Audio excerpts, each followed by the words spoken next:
골로새서 1장 1절에서 2절 말씀. 하나님의 뜻으로 말미암아 그리스도 예수의 사도된 바울과 형제 디모데는 골로새에 있는 성도들 곧 그리스도 안에서 신실한 형제들에게 편지하노니 우리 아버지 하나님으로부터 은혜와 평강이 너희에게 있을지어다. 아멘.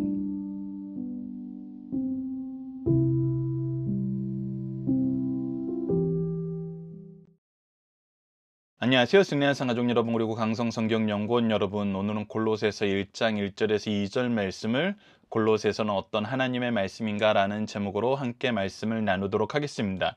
골로새서의 첫 시간이기 때문에 서론적인 부분은 우리가 조금 후에 중심 사상을 통해서 더 살펴보도록 하고요. 오늘 본문 말씀은 우리가 지난주 고난주간을 지나면서 예수님은 누구신가에 대해서 배워왔고, 이 예수 그리스도의 나심과 사심과 죽으심과 장사되심과 부활하심과 승천하심과 다시 오심이 우리 삶에 어떤 의미가 있고 그 의미가 우리 삶에 어떤 영향을 미치는지를 우리가 골로새서를 통해서 확인할 것입니다. 그리고 이 골로새서를 확인하는데 앞서서 우리가 오늘 이 시간 살펴볼 부분은 무엇이냐면, 우리가 이 골로새서를 통해서 예수 그리스도를 아는 것을 통해서, 예수 그리스도를 믿는 것을 통해서, 예수 그리스도를 고백하는 것을 통해서, 예수 그리스도를 선포하는 것을 통해서 우리 삶이 어마어마한 영향을 받게 되는데, 이 영향을 주기 위해서 하나님께서 우리에게 주신 은혜의 핵심, 기준축이 무엇인지를 살펴보는 시간을 오늘 본문 연구를 통해서 확인하고 서론적인 말씀의 내용을 우리가 이후에 확인하도록 하겠습니다. 자, 1절입니다. 하나님의 뜻으로 말미암아 그리스도 예수의 사도된 바울과 형제 디모데는 이라고 기록되어 있습니다. 가장 중요한 것은 우리의 모든 관계가 하나님의 뜻 안에서 이루어진다는 것입니다. 하나님이 계획하시고 이 계획을 실현하시면서 우리를 하나님의 일꾼으로 부르시고, 이 하나님의 일꾼으로 부르실 때 먼저 일하시고 능력을 주시고 결과를 책임져 주시면서 우리로 하여금 하나님의 일을 하는데 하나님의 일꾼으로 쓰임받게 하셨다는 것입니다. 이것이 이루어지는 것을 통해서 하나님은 그의 뜻과 그 계획을 성취시켜 나가신다는 것입니다. 그래서 그 안에서 어떤 사람은 사도로서 부름받고, 이 사도 안에서 성도의 교제를 나누는 형제로서 부름받게 된다는 것입니다. 그리고 이 모든 것이 이루어지는 중심축에는 누가 계시냐면 그리스도 예수께서 계신다는 것입니다. 우리가 그리스도 예수의 죽으심, 특히 제사장적인 죽으심 안에서 하나님이 이루시고자 하시는 그 뜻이 무엇이었는지 지난주 고난주간을 통해서 확인해 봤는데, 그것이 무엇이었습니까? 우리의 죄를 대신 대속함으로써 하나님의 사랑을 이루셨고, 우리를 향한 하나님의 모든 진노, 죄의 진노를 감당함으로써 하나님의 공의를 이루셨고, 우리가 하나님과 하나 되게 함으로써 화평함을 이루었고, 그 안에서 우리가 화평하게 하는 복음의 부탁을 받은 하나님의 일꾼이 되었고, 그리고 우리가 자녀 되었고 그의 상속자가 되어서 능력 안에서 승리하는 성령의 역사를 맛보게 하셨음을 우리가 확인할 수 있었습니다.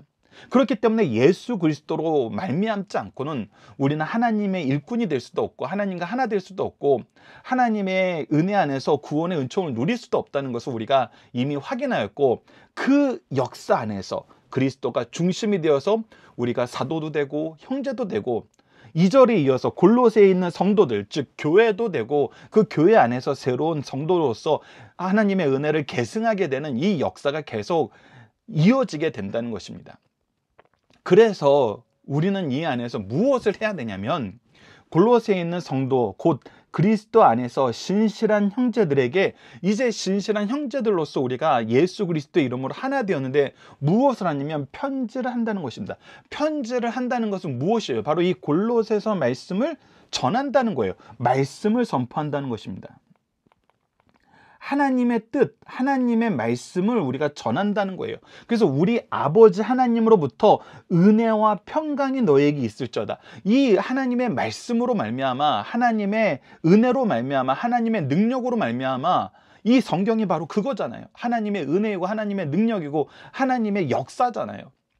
이것으로 우리에게 은혜와 평강이 있게 된다는 것입니다. 여러분들, 이 부분은 우리가 부활절 말씀을 통해서 여러분들께서 이번 지난주 토요일 날 있던 마태복음 28장 1절에서 10절까지의 가정 예배를 보신 분들은 어느 정도 이 말씀에 충분한 이해와 소화가 돼 있으실 텐데, 예수님께서 제자들에게 나타날 때 어떤 말씀으로 나타났냐면 마태복음 28장 9절과 누가복음 24장 36절을 보면 이렇게 기록되어 있습니다. 예수께서 그들을 만나 이르시되 평안하냐 하시거늘 여자들이 나아가 그 발을 붙잡고 경배하매 라고 하면서 예수 그리스도는 평안을 얘기하고 계십니다. 평안을 주러 오셨어요. 그래서 우리가 예수님이 이 땅에 오실 때에도 하늘에 있는 영광, 땅에는 평안하고 천사들의 찬송이 있었어요. 누가복음 24장 36절에서도 예수님께서 다락방 가운데 나타나실 때 이 말을 할 때 예수께서 친히 그들 가운데 서서 이르시되 너에게 평강이 있을지어다 하시며 라고 얘기하면서 하나님이 주시는 참된 평안을 우리에게 얘기하셨어요. 그런데 그때 제자들이 어땠습니까? 그때 제자들이 어땠어요? 이 평안함을 충만하게 누릴 수 있었나요? 무덤을 찾아갔던 여인들이 이 충만함을 많이 누렸어요? 우리가 누가복음 24장 6절에서 8절을 보면 여기 계시지 않고 살아나셨으니 갈릴리에 계실 때 너희에게 어떻게 말씀하셨는지를 기억하라. 지금 여인들이 하지 못했던 거는 하나님 예수님께서 미리 얘기하셨던 그 말씀을 기억하지 못한 거였어요. 우리가 주말에 가정 예배를 통해서 여러분들과 나눴던 것처럼, 여러분들이 승리하는 삶 책자를 통해서 확인하실 수 있는 것처럼, 마태복음에는 예수님께서 예루살렘에 입성하시면 고난을 받고 죽임을 당하신 다음에 3일 만에 부활하실 거라는 걸 총 3번을 걸쳐서 기록해 놓고 우리에게 가르쳐 주고 계시고, 이 제자들보다 먼저 살아나시면 갈릴리에 가서 너희를 만나겠다고 미리 말씀하신 그 내용들이 다 있었어요. 그런데 어땠어요? 그것을 기억하지 못했어요. 기억하지 못하니까 어땠어요? 그들에게 평안이 없었어요. 평강이 없었어요. 말씀이 주시는 우리 은혜와 말씀이 주시는 인도함을 받지 못하니까 어때요? 우리는 평화를 누릴 수가 없었어요. 그래서 계속 깨닫게 하는 것입니다. 무엇을 통해서? 말씀을 기억하게 함으로, 말씀을 다시 이야기함으로. 이르시기를 인자가 죄인의 손에 넘겨져 십자가에 못 박히고 제3일에 다시 살아나야 하리라 하셨느니라 한데 라고 얘기하면서 그들이 예수의 말씀을 기억하고 하면서 우리로 하여금 이 말씀을 기억하게 하신다는 것입니다. 그러니까 우리가 평안을 누리게 할 때는 이 말씀을 기억나게 하고 말씀의 의를 깨닫게 하는 것이 가장 중요하다는 거예요.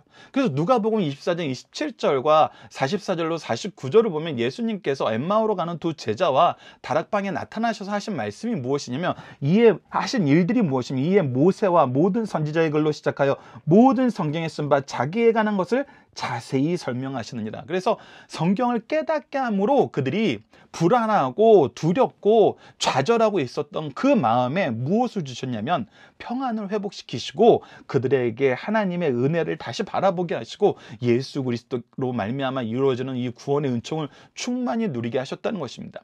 더 구체적인 기록이 이제 다락방에 나타나서 제자들에게 하신 말씀에 나타나요. 누가복음 24장 44절에서 49절을 보면 또 이르시기를 내가 너희와 함께 있을 때에 너희에게 말한 바, 이것은 처음 얘기한 것이 아니라 함께 있을 때 계속 말했어요. 그 모세의 율법과 선지자의 글과 시편, 이것은 무엇을 얘기하면 모세의 율법은 오경을 말하는 것이고, 모세 오경을 말하는 것이고, 모든 선지자들과 모든 시편은 여기선 지혜서를 포괄하는 거예요. 그래서 시편뿐만 아니라 잠언서와 전도서 등의 모든 지혜서를 얘기하는 것인데, 이것은 결국 무엇을 얘기하면 모든 구약의 성경을 말해요.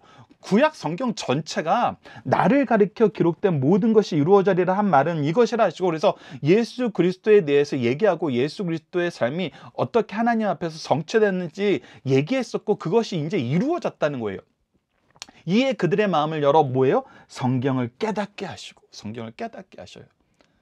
또 이르시되 이같이 그리스도가 고난을 받고 제3일에 죽은 자 가운데 살아날 것과 또 그의 이름으로 제사함을 받게 하는 회개가 예루살렘으로 시작하여 모든 족속에게 전파될 것이 기록되었으니, 즉 예수님의 죽으심만 기록된 것이 아니라 예수님의 죽으심 이후의 부활과 그의 그 부활로 인해서 우리가 받게 되는 구원의 은총 안에서 회개의 역사가 모든 족속에게, 이스라엘 족속에게만 있는 것이 아니라 모든 족속에게 전파될 것이 기록되어 있었고, 이것은 기록된 대로 성취된다는 것입니다. 그래서 우리가 지난달에 요엘 말씀을 볼 때 사도행전 2장에서 이 선언의, 이 성취의 선언이 얼마나 생동감 있게 이스라엘 민족에게 적용되었는지를 우리가 확인할 수 있었고, 그 적용이 이스라엘 민족에게서만 끝난 것이 아니라 지금 현재 우리에게까지 계속해서 계승되어 오는 것을 확인하고 우리가 그 일의 증인이라는 것을 확인할 수 있었어요. 이 본문 말씀이 바로 그것을 얘기하는 겁니다. 너희는 이 모든 일의 증인이라. 이 증인이라는 거예요. 볼지어다 내가 아버지께서 약속하신 것을 너희에게 보내리니 너희는 위로부터 능력으로 입혀질 때까지 이 성에 머물라 하시면서 성령의 은혜의 역사를 허락하셨고, 우리는 이 역사가 성경 말씀을 통해서 확인할 수 있었고, 우리의 인생을 통해서, 교회사를 통해서 우리도 경험하고 있다는 것을 고백할 수 있었잖아요. 그래서 우리가 하나님의 말씀으로 다시 돌아가는 것이, 이 말씀을 전하는 것이, 그래서 이 편지하는 것이 무엇으로 연결되냐면 은혜와 평강의 역사로 연결된다는 것입니다. 예수 그리스도를 아는 것이, 예수 그리스도를 통해서 하나님의 뜻이 어떻게 성취되는 것을 아는 것이 우리에게 은혜와 평강이 된다는 것입니다. 그래서 이것이 중요하다는 거예요. 이것이 이루어져야 된다는 거예요. 그래서 예수님께서 분명히 얘기하십니다. 요한복음 20장 21절로 23절을 보면 예수께서 또 이르시되 너희에게 평강이 있을지어다. 우리에게 평강이 있으라고 찾아오시고 평화롭게 하시는 말씀이 무엇인지 깨닫게 하시고 우리에게 또 평강을 선언하시면서 이제 뭐하라 그러냐면, 아버지께서 나를 보내신 것까지 나도 너희를 보내노라. 아버지가 나를 보내서 너희들에게 평화의 복음의 말씀을 경험하게 하고 이 은혜를 누리게 하셨던 것처럼 이제 나도 너희를 보낸다는 거예요. 나도 너희를 보내서 무엇하게 하는 거예요? 이 평강의 말씀을, 평화의 말씀을 나누게 하겠다는 거예요. 은혜와 평강이 넘치게 하는 이 역사를 이루시겠다는 거예요. 그렇기 때문에 사도 바울이 골로새 교인들에게 편지를 보낼 때 이렇게 시작하는 거예요. 내가 하나님에게 받은 은혜의 말씀을 너희에게 전함으로 너희들이 은혜와 평강이 넘침을 확신한다는 거예요. 이 얘기는 뭐냐면 너희들이 하나님의 말씀 안에서 은혜와 평강의 풍요로움을 누릴 수 있다는 거예요. 그래서 이 편지를 읽는 것이 중요한 거예요. 하나님의 말씀을 듣고 함께 묵상하고 이 말씀이 기준에 대해서 사는 것이 중요하다는 것입니다. 그래서 요한복음 말씀을 마저 확인하면은 이 말씀을 하시고 그들을 향하여 숨을 내쉬며 이르시되 성령을 받으라 라고 얘기하면서 이 성령의 역사를 통해서 너희들이 이것을 누리게 할 것을 약속하셨고, 이 약속은 지금 우리의 삶 속에서 적용되고 있고 계속 확인되고 있고 계속 계승되고 있잖아요. 너희가 누구의 죄든지 사하면 사해질 것이요 누구의 죄든지 그대로 두면 그대로 있으리라 하시니라 라고 얘기하면서 우리에게 이 높은 사명을, 가장 중요한 사명을 맡기시는 하나님의 은혜의 계획을 깨닫게 하신다는 거예요. 하나님의 뜻이 무엇인지 알게 하신다는 거예요. 그래서 그 안에서 우리가 지난주에 나눴던 것처럼 고린도후서 5장 18절에서 19절 화평케 하는 직분을 받았잖아요. 모든 것이 하나님께로부터 나셨다며 그가 그리스도로 말미암아 우리를 자기와 화목하게 하시고 또 우리에게 화목하게 하는 직분을 주셨으니 곧 하나님께서 그리스도 안에 계시사 세상을 자기와 화목하게 하시며 그들의 죄를 그들에게 돌리지 아니하시고 화목하게 하시는 말씀을 우리에게 부탁하셨느니라. 우리가 이 안에서 산다는 것입니다. 이것이 우리가 골로새서를 통해서 은혜를 나누게 하실 때 가장 중요한 요소라는 거예요. 무엇? 말씀을 알게 하는 거, 말씀으로 교제하는 거, 말씀을 배우고 가르치는 거. 그래서 다시 한번 여러분들 이것이 중요합니다. 영생의 말씀을 누구에게 배워서 누구에게 가르칠 것인가. 이것은 하나님이 우리에게 축복을 주시는 가장 아름다운 모습이고 우리가 하나님의 은혜와 평강을 전할 수 있는 가장 놀라운 모습이라는 거예요. 약속하신 모습이라는 거예요. 반드시 성취되는 역사라는 겁니다. 이것을 여러분들께서 기억하시고 여러분들이 사랑하는 여러분들의 자녀와 제자들에게, 모든 사람들에게 이 은혜를, 이 평강을 전하실 수 있길 기도합니다. 자, 본문 묵상을 통해서 간단하게 정리하겠습니다. 주님의 일꾼들에게 주어진 사명과 관계 속에서 무엇을 알게 되나요? 하나님의 뜻을 알게 되고 이 뜻을 이루시는 그리스도 예수의 역사를 알게 되고 이 안에서 우리가 받은 직분을 알게 되고 관계를 알게 되고 능력을 알게 되고 나누게 되는 축복을 알게 된다는 것입니다.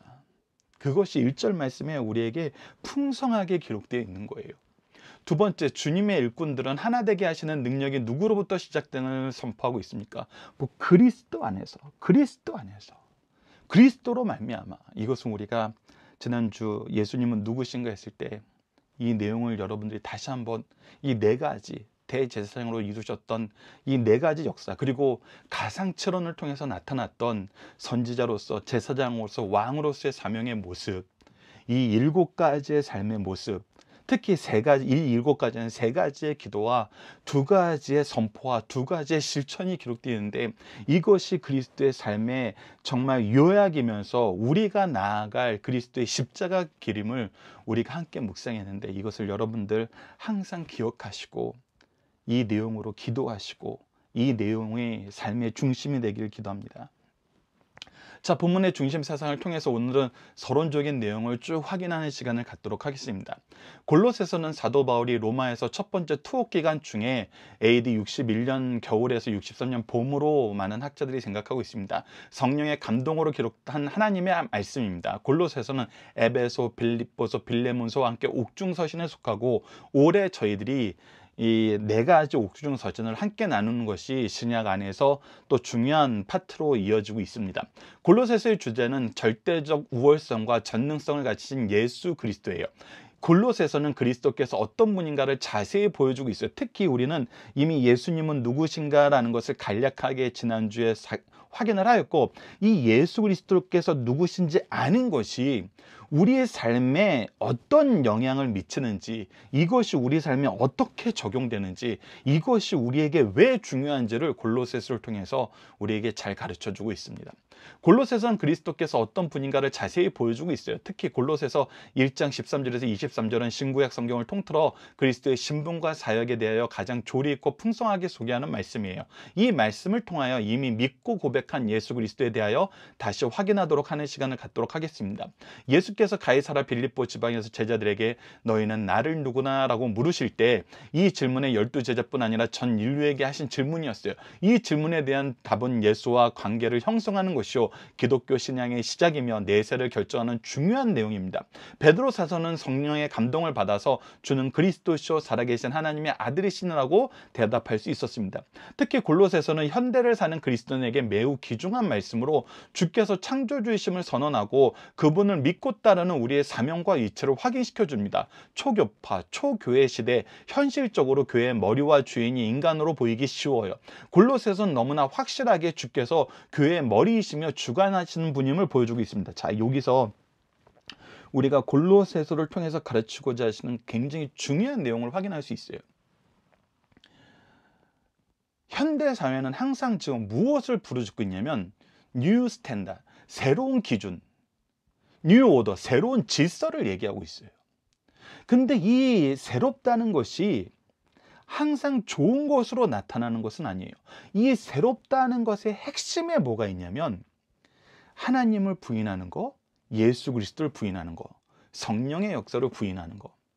항상 이 세 가지가 중심축으로 놓여 있어요. 이 세 가지가 중심축으로 놓여 있을 때 역사적인 이 계보를 보면 어떤 식으로 이루어지냐면, 하나님만 주관자야? 아니야. 다른 신도 주관자가 될 수 있어. 예수만 그리스도야? 아니야. 다른 사람도 시대의 형편에 따라서 그리스도가 될 수 있어. 성령의 역사라는 것은 모든 영적인 어떤 행동을 그냥 포괄하는 의미이지 한 분이 있는 것이 아니야.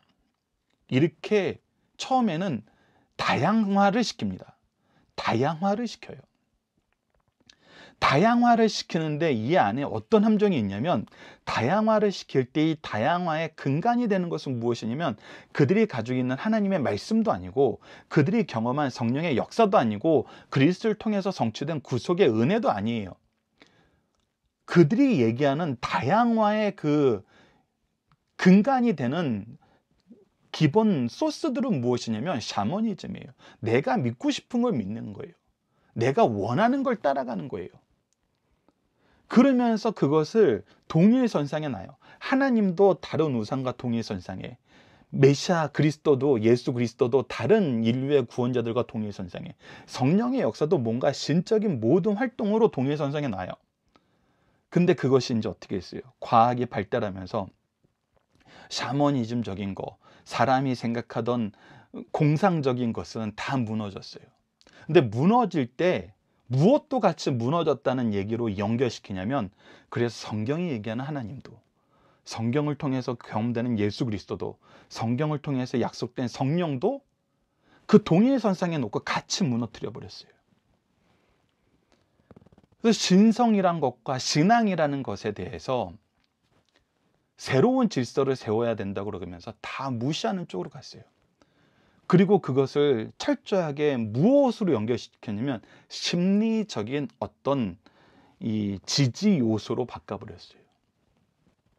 그렇기 때문에 심리적인 지지 요소를 우리가 다른 것으로부터 더 확실하고 더 분명하게 얻을 수 있고, 이 심리적인 치료는 종교보다 더 과학적으로 좋은 방법과 문화적으로 좋은 방법과 우리가 하기에 더 좋은 방법들이 많이 나온다는 거예요. 무궁무진하게. 이것이 지금 우리가 직면한 사회의 뉴 오더, 뉴 스탠다드거든요.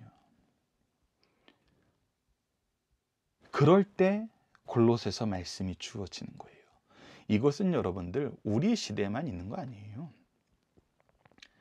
계속 있었어요. 계속 있었습니다. 그리고 그러한 시대에 우리에게 이 모든 것을 구별할 수 있는 기준을 제시해 주시고 능력을 확인시켜 주시고 이것을 전할 수 있는 지혜로운 입술을 우리에게 주시는 것이 바로 이 골로새서 말씀이라는 것입니다.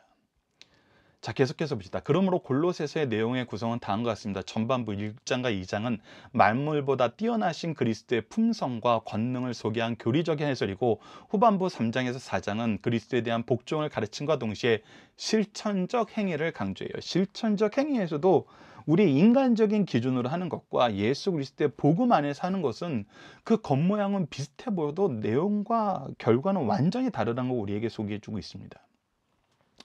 자, 첫 번째는 골로새서의 주제입니다. 예배소에서 주제가 교회론이라면 골로새서의 주제는 기독론이에요.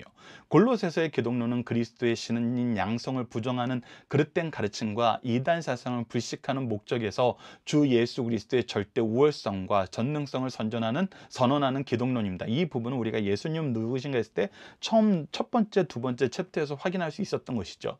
예수 그리스도는 믿음의 대상이며 하나님의 아들이며 구속자이십니다. 또한 하나님의 형상이요 창조주시며 교회의 머리이며 세상을 화평케 하는 분이세요.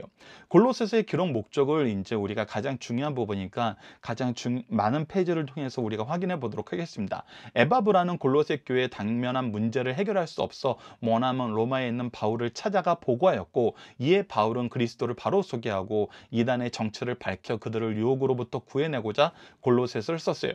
골로새서의 기록 목적은 다음과 같습니다. 첫 번째는 그리스도에 대한 바른 진리를 가르치기 위해 썼어요. 가장 핵심이 되는 중요한 내용이죠. 바울은 골로새 교인들이 영혼을 파멸하게 하는 이전의 악한 행실로 되돌아가지 말도록 경고하면서 예수 그리스도에 대한 바른 진리를 가르쳐 줍니다. 이미 주제에서 예수님이 누구신지 밝혔지만 그 외에도 하나님과 인간 사이를 화목하게 하시는 유일한 중보자이시며 우리를 구원하심에 있어서 부족함이 없는 완전한 분이시므로, 이 부분 우리가 예수님이 왜 우리의 유일한 중보자가 될 수밖에 없는지, 참 하나님이시며 참 사람이고 죄가 없는 분이 왜 필요했는지, 그리고 이분을 통해서 이루시는 구원의 역사가 왜 예수 그리스도 외에는 불가능한 건지 우리가 지난주에 확인했습니다. 이제부터는 우리는 그리스도 안에서 충만함에 이르며 새 생명을 얻습니다. 그러므로 예수 그리스도 이외에는 무엇을 가르치는 것은 구원을 가져올 수 없고, 이러한 것은 사람들이 전엔 헛된 철학에 불과하며 그것으로 인간의 죄된 성품을 억제할 수 없다는 것입니다. 골로새서를 쓴 첫 번째 목적은 인간이 만들어낸 철학의 허구성을 대조하여 그리스도의 완전하신 충족성을 가르쳐주기 위한 것입니다.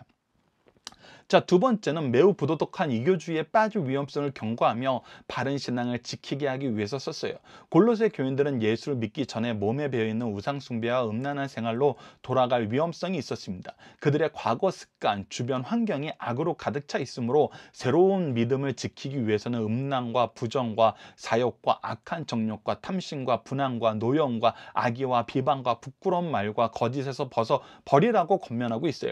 바울은 골로새 교인들에게 신앙과 생활이 일치된 삶을 강조하고 있습니다.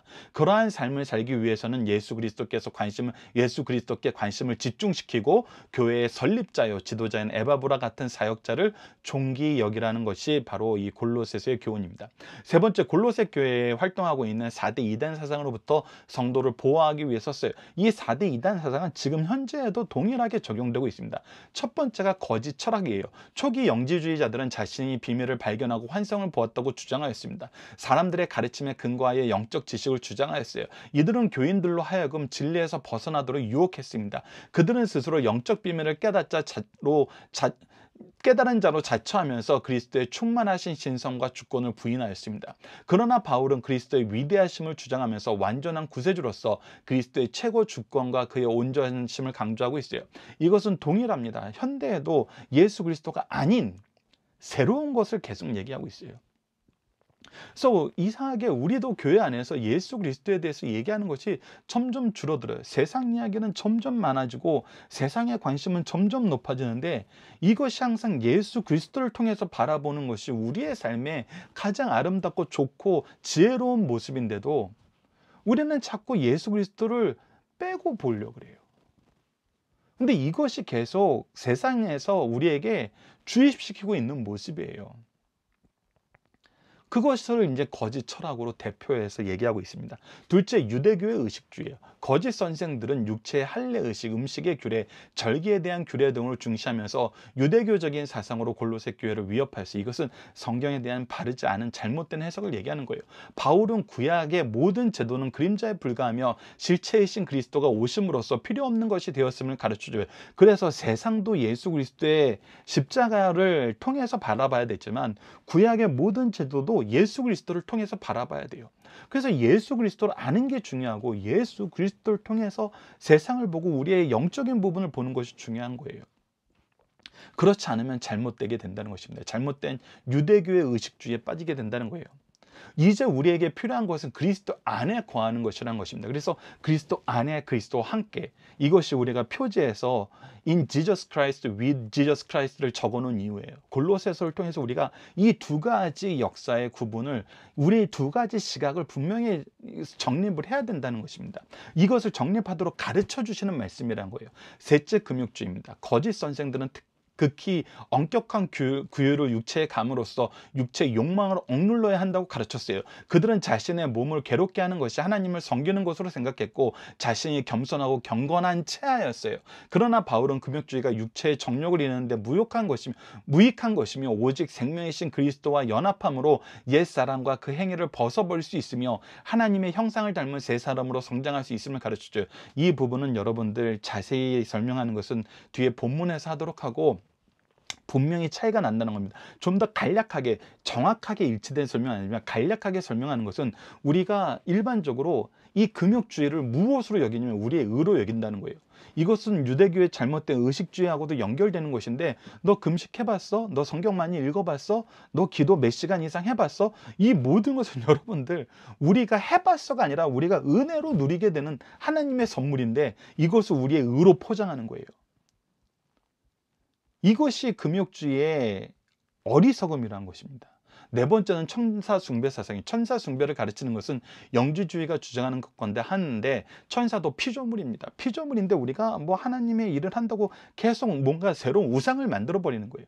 이것이 잘못됐다는 거예요. 그러므로 천사 숭배를 가르치는 것은 교회의 머리이신 그리스도를 붙들지 않고 지엽적인 것에 관심을 갖게 하는 중대한 잘못이에요. 그래서 우리가 새로운 우상을 만들어내면 그만큼 무엇을 바라보지 못하게 되냐면 예수 그리스도를 바라보지 못한다는 거예요. 그러므로 그리스도만 모시고 붙들고 섬겨한다는 걸 가르쳐 줍니다. 세 번째는 골로새서에 배우는 현대적인 의미입니다. 이 부분은 우리가 항상 이 골로새서를 통해서 묵상해야 돼요. 간략하게 제목을 통해서 보는 것은 과학의 발달로 우주의 광대하심과 신비함을 깨닫게 될 때 이것을 통해서 예수 그리스도를 부인하는 여러 가지 이론들이 나와요. 그랬을 때 우리는 무엇을 보고 이 내용들을 정리를 해야 되는가? 두 번째, 초고파 시대에, 초교회 시대에 살고 있기에 골로새서를 특별히 연구해야 됩니다. 아까도 얘기했다시피 하나님만 신이 아니야. 예수 그리스도만 메시아가 아니야. 성령만 우리 영적인 역사하는 존재가 아니야. 이런 주장이 나왔을 때 우리는 뭐라고 얘기해야 되고 이것을 분별할 수 있는 기준은 무엇인가? 세 번째, 실용주의와 만민평등주의가 지배하기에 더욱 골로새서를 연구할 필요가 있다는 거예요. 하나님 안에서 만민이 평등해요. 근데 이제 사람들이 무엇을 하냐면 하나님 빼고 만민이 평등하다고 얘기하고 싶어요. 그것이 이제 실용주의적인 만든 평민주의 사상이에요. 근데 이것은 잘못된 거예요. 이 하나님 빼고 만민이 평등하다고 했을 때 어떤 사건들이 벌어지는지는 우리가 이미 창세기서부터 시작해가지고 요한계시록에 가득 차 있어요. 절대 평등이 이루어지지 않아요. 하나님의 주권 안에 무릎 꿇지 않으면 인간 사상에는 평등이 없고 서로가 신이 되려고 그래요. 서로가 높아지려고 그래요. 서로가 주권자가 되려고 그래요. 이것을 우리가 골로새서를 통해서 확인할 수 있다는 것입니다. 네 번째, 주님께서 재림하실 때 일어날 징조들이 날로 늘어가고 있으므로 채워지고 있어요. 그래서 말세때를 우리가 바르게 준비할 수 있도록 우리를 이끌어 주신다는 것입니다.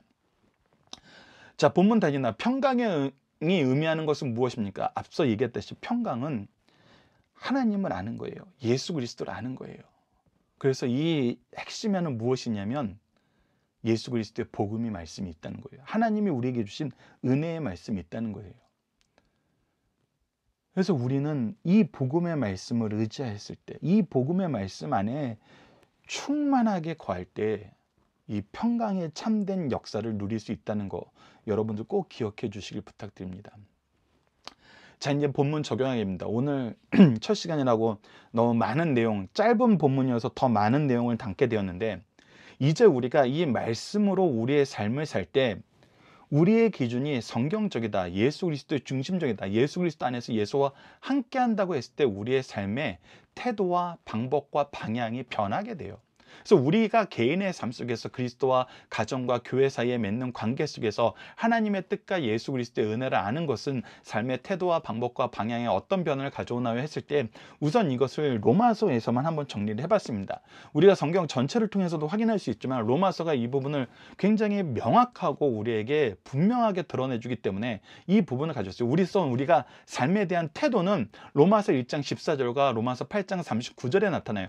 헬라인이나 야만인이나 지혜 있는 자나 어리석은 자에게 다 내가 빚진 자로다. 그래서 나는 은혜를 먼저 받았을 뿐이지 은혜라는 것은 내가 받을 자격이 있어서 받은 것이 아니에요. 그래서 나는 빚진 자로서 하나님 앞에 빚을 하나님이 기뻐하시는 모습을 갖기 위해서 정말 채무자로서 일을 하는 거거든요. 채무자로서 일을 하면서 내가 무엇인가 주권자로서 재판관으로서 필요하면 주고 필요하지 않으면 내가 주지 않는다. 나한테 받으려면 나에게 충성해라. 이런 식으로 가는 것은 굉장히 오만한 것이고 교만의 최상위에 있는 것입니다. 왜? 내가 하나님 자리에 스스로 앉을 수 있다라고 착각하는 것이기 때문에. 특히 우리 먼저 은혜 받은 우리 영적 리더들은, 성경 전문 교사들은, 사역자들은 이 말씀을 꼭 기억하셔야 된다는 것입니다. 로마서 8장 39절에서는 이제 삶의 태도가 그래서 어디로 가냐면 높음이나 기쁨이나 다른 어떤 피조물이라도 우리 주 그리스도 예수 안에 있는 하나님의 사랑에서 우리를 끊을 수 없느니라. 그래서 우리가 이제 나아갈 때 우리의 삶의 태도 안에서 우리의 당당함과 우리의 굳건함이 어디에 나타나냐면 바로 하나님의 사랑에서 우리를 끊을 수 없다는 이 하나님의 선언을 통해서 이 믿음 안에서, 이 믿음의 역사 안에서, 이 믿음의 은혜와 능력 안에서 우리가 살기 때문에 삶의 태도가 세상 풍파에 휘말리지 않게 된다는 것입니다. 그리고 나서 방향이 무엇이냐면 로마서 12장 1절이라는 것입니다.